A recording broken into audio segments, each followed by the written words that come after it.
So you've logged into PowerSchools and you are ready to take a look at your schedule. Now, this is how a schedule in middle school looks. Up here you have your homeroom, which for right now will be your discovery class. And then you have your first core, your second core, your third core, your fourth core, and then if you scroll down here, you're going to have your first elective that you go to, and then here you're going to have your second elective that you go to.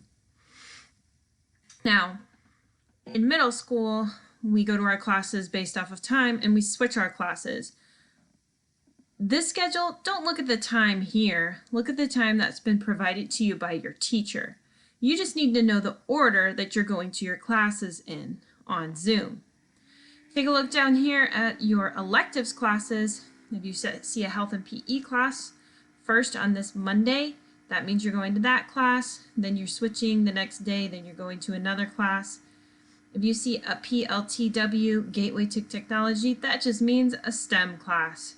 But here you might have an art class, you might have a chorus class, up here you might have something different. So all the classes in these colors are your core classes, either science, math, social studies, or language arts. And down here you're going to have your electives classes. You only have 2 electives classes per semester. Then here you have your homeroom, which we're going to say is your discovery.